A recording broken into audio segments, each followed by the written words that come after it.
Operation Chokepoint. I have to tell you the truth. I've seen all the media from Fox to CNN. I actually like to watch both because I like to hear the knucklehead side of one of those news organizations. But anyway, I have watched this. I have thought I knew about Operation Chokepoint.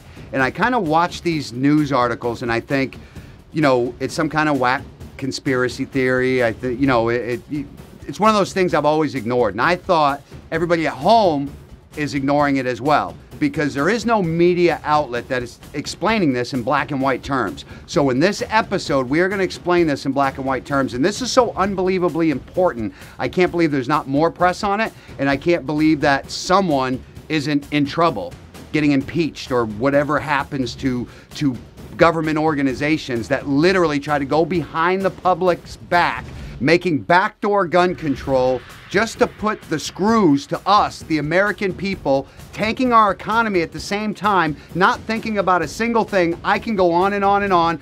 We are going to go on and on and on. You don't want to miss this episode.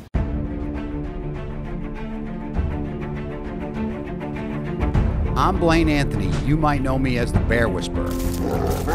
I've been producing outdoor television for over a decade. It still seems to me a large percentage of U.S. citizens have forgot our basic rights laid down by our forefathers and fought for by our brave military. Until every American's on board, we're not going anywhere.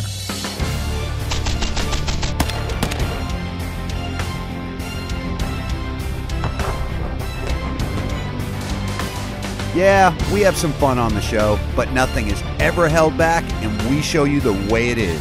What we're not wannabe SWAT team members. We're just a group of average Americans just like you, only we let cameras follow us around in our pursuit of true freedom. So join us as we expose the truth behind the invasion of special interest groups on our constitutional and God-given rights. This is Freedom Fighters.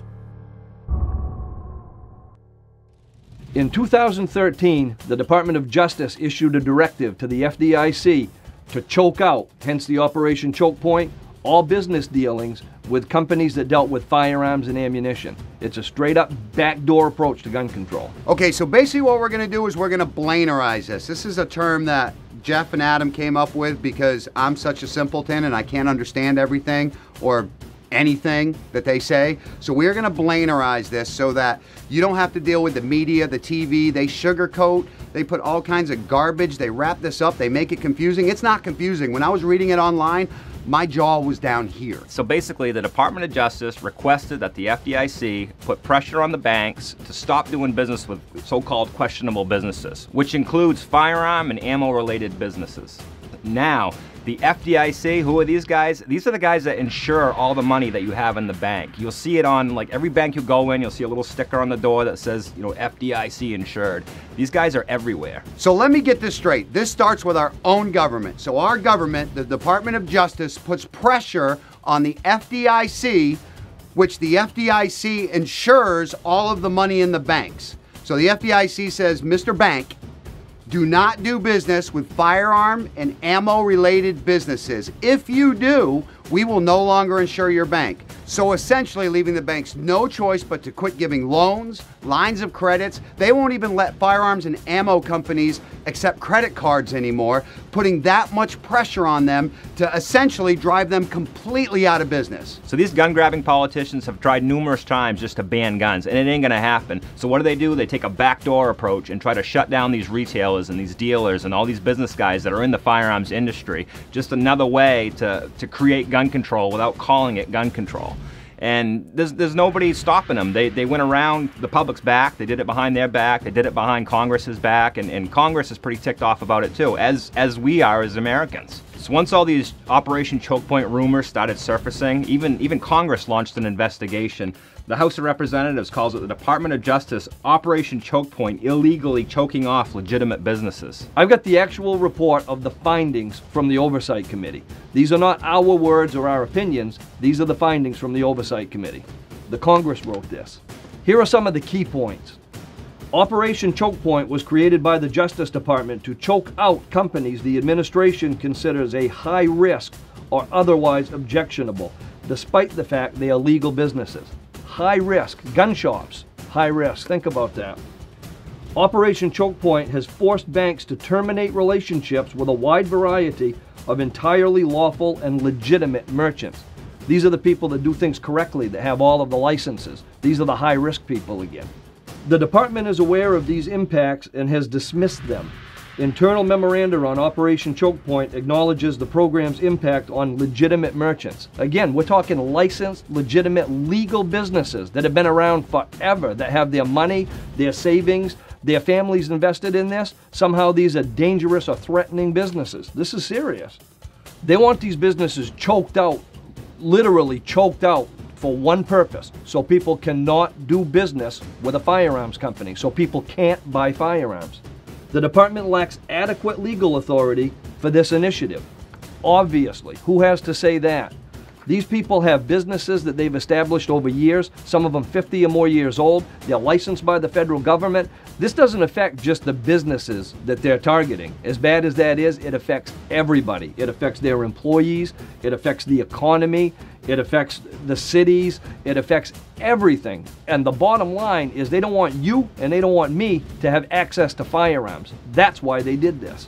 Thankfully, some of our congressmen have had the courage to stand up no matter what the cost and expose what's going on with the FDIC. Our own congressman, Bruce Poliquin from the great state of Maine, he's hammered at this guy. He's the chairman of the FDIC, and you wait till you see this video. We got a short clip, and he is just pounding out questions, and this guy has got no answers. Thank you for being here, Mr. Chairman. This report from last year concludes that your agency and then people that work for you had a list of firms, of businesses that were questionable or disreputable. And they, and you folks, instructed your examiners with a directive listing this group of businesses that were questionable, disreputable in the opinion of your examiners or the folks that you work with in the front office, and instructed banks to put pressure or the examiners to put pressure on those banks so they would not extend loans and debit transaction processing and so forth and so on to try to drive these, presumably these businesses out of business. Now, what do you say to a 3-generation family business outside of Bangor, Maine that I represent that sells firearms and ammunitions legally? I'm not done yet. Sorry. Thank you. What gives you the right, or anybody that works for you the right, or your agency the right, to tell what businesses who are operating legally in this country, where the owners have sacrificed their saving, their hard works, grown their businesses, hired their family members and others, what gives you the right to try to shut them down, sir? We don't have that right or authority, Congressman. You don't, but you did it, didn't you? That's something we've now asked our inspector. But you did it, didn't you, sir? I'm trying to. Please, I've got 3 minutes left. Yeah, I understand the findings from the House Oversight Committee report, and as a result of that report, our Inspector General is conducting a review. Well, if I'm not mistaken, sir, based on the timeline that I have, there was a period of time where you asked this list to be expanded. Is that correct? Not to my That's knowledge. not correct. I want to make sure I hear this correctly. Yeah, I'm not you sure did what you're not ask for referencing. this list of questionable businesses ever to be expanded. Is that correct? I think if I may say what I think you may be referencing. It's a very simple question. Yeah, no, if I may answer, I'll try Please. to. The list that you're referencing appeared in a supervisory insight. That's correct, which is a directive to examiners dealing with banks, correct? That's an article that's not actually guidance, but it's informational to the industry. So actually, certainly, the bank. thank you for being here, Mr. Chairman. This report from last year concludes that your agency and then people that work for you had a list of firms, of businesses that were questionable or disreputable. And they, and you folks, instructed your examiners with a directive listing this group of businesses that were questionable, disreputable in the opinion of your examiners or the folks that you work with in the front office and instructed banks to put pressure or the examiners put pressure on those banks so they would not extend loans and debit transaction processing and so forth and so on to try to drive these, presumably these businesses out of business. Now, what do you say to a three-generation family business outside of Bangor, Maine that I represent that sells firearms and ammunition legally? I'm not done yet. Sorry. Thank you. What gives you the right, or anybody that works for you the right, or your agency the right, to tell what businesses who are operating legally in this country, where the owners have sacrificed their saving, their hard works, grown their businesses, hired their family members and others, what gives you the right to try to shut them down, sir? We don't have that right or authority, Congressman. You don't, but you did it, didn't you? That's something we've now asked our inspector. But you did it, didn't you, sir? I'm trying to. Please, I've got 3 minutes left. Yeah, I understand the findings from the House Oversight Committee report, and as a result of that report, our Inspector General is conducting a review. Well, if I'm not mistaken, sir, based on the timeline that I have, there was a period of time where you asked this list to be expanded. Is that correct? Not to my That's knowledge. not correct. I want to make sure I hear this correctly. Yeah, I'm not you sure did what you're not ask for referencing. this list of questionable businesses ever to be expanded. Is that correct? I think if I may say what I think you may be referencing. It's a very simple question. Yeah, no, if I may answer, I'll try Please. to. The list that you're referencing appeared in a supervisory insight. That's correct, which is a directive to examiners dealing with banks, correct? That's an article that's not actually guidance, but it's informational to the industry. So actually, certainly the bank. they get the message. Did you, in fact, No. you did not ask to expand this list to include firearms dealers? No, sir. There was guidance issued in January of 2012 following on that Supervisory Insights Journal article, and there was in that guidance, there was identified some examples. Okay, I understand your answer. You did not in any way, at any time, ask to expand this list of industries. To expand the That's list? what I No, heard. not to my Okay, knowledge. fine, thanks. Sorry. Let's move on. Yeah. You know, there's a pattern here, Mr. Director, of government agencies like the Internal Revenue Service intimidating law-abiding citizens because they don't have the same political views as maybe the regulating agency, and the administration wanting to give amnesty to 5 or 6 million people, which is not set in law, and now all of a sudden you folks come along. You know, I think you folks, frankly, are a threat to our economy and our way of life and the employment that we have in this country. What do you say to the employees who have lost their jobs because of the overreach of your agency asking examiners to intimidate banks to shut down credit to businesses that are trying to survive? What do you say to those families who have lost those jobs? Well, to the extent it's occurred or an issue, it needs to be addressed, and we've asked the inspector. Yeah, but we just heard that the folks who are involved in this this mess are still working at your agency. Is that correct? Yes. That is correct. Okay. So when did you find out about this? Well, the report that you referenced was released in December. Yeah. When did you 2000 find out about it, sir? About the allegations that you're raising, I believe when we received the report, and pursuant to that, we requested the Inspector General to review the conduct. Okay. So how long have these people who are involved in this mess, how long have they still been working at your organization? Well, these are career employees. I don't care who they are. How long have they been how long has it been since the report came out that they're still working there? Well, the report came out in December, and this is March. Okay. Thank you. Thank God for Representative Poliquin to stand up for us on this. But we know it's confusing and a little bit tough to follow, and some of it's even kind of slow. So what we did is we blainerized it into a point that everybody can understand.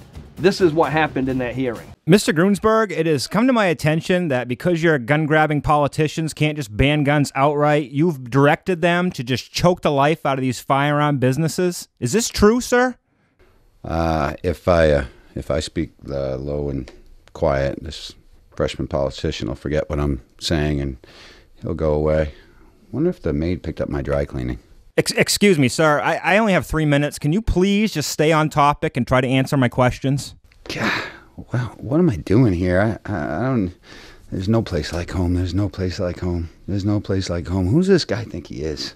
Again, Mr. Feinstein, these are very, very serious charges, and they go against the complete fabric of our nation. And my people, the people I represent, they want the truth. I just never can think of what to say. You can't handle the truth! No, Mr. Bloomberg, that's just a line from a movie. Can we please just address the charges that have been brought up against the FDIC? I was told I wouldn't get caught. I can't believe I have to answer to peon congressmen, not to mention the public. What you guys are doing here is completely rogue and disrespectful, and the people demand an answer. Have any of the employees that work and implemented these programs, have they been fired? Are they still employed with your office? Punishment. I'm all about punishment. I'm pretty sure I get spanking, spank. So what you're telling me is nobody's been held accountable. You're just going to sweep this under the rug and pretend it never happened, and then go on here and just mumble and lie and not give me any answers. I mean, I'm just thinking if we got, yeah, I'd actually prefer that. This is stressful. Sir, we demand answers on this. None of this is going away. Tell me, what do I tell the constituents that I represent, the firearms dealers in my community, that you've put out of business and you've ruined their life savings and put their families out of business? What do I tell those people? Congressman, you know, there's all kinds of things that can be said in situations like this, such as, my bad, Bo. I'm sorry. I apologize. You know, I mean, you really got to come to me. Are we almost done with this yet? The bottom line is this is really simple. This is the government's way to decide who's allowed to be in business, what they sell, and how much money they make. To me personally, this is the government's way to rip away, to strip the American dream. The only American dream you're allowed to have is the American dream that the government gives you permission to have. This is absolutely ridiculous. It's like communism. Well, I'll tell you this, for me, my fellow freedom fighters here, my fellow freedom fighters at home, not in our country. A long, long time ago, there was a group of guys back in the day, right here in the United States, that wrote a little piece of paper called the Constitution. What those guys did is they put what is God-given rights, the rights that God gave us to protect ourselves, on and on and on, freedom of speech. They put it on a piece of paper to make sure politicians and government agencies in the future wouldn't try to take away our God-given rights. The Constitution says that you can't do that. So you're going to find backdoor ways to do it. You're not even going to tell other portions of the government that you're doing it because you're just going to find a way to rip firearms from us. This is absolutely ridiculous. And you're destroying the economy. You're increasing the unemployment rate. The list goes on and on. Not in my country. Not on my watch. Not on any freedom fighters' watch. That's why they made the Second Amendment, to protect me from you. And one other thing, the government, I got news for you. You work for me. So figuring that you're trying to steal from me, going through the back door, you're fired. Everybody that was involved in this, you're fired. So go home. I wish I had that kind of juice. I really do, and we should have that kind of juice. The American people should be able to stand up and say, you're fired. Whoever's responsible, everybody involved, you're fired. You're trying to steal from me, you're increasing the unemployment rate. Who at home, I don't care if you're a Republican or a Democrat, wants that? Nobody. Nobody wants the unemployment rate to go up. Nobody wants money to be stolen out of their pocket. And that's exactly what you all did.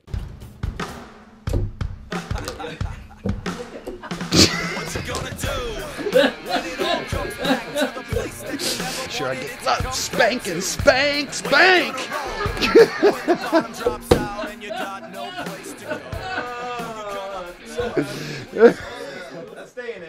in. What's up?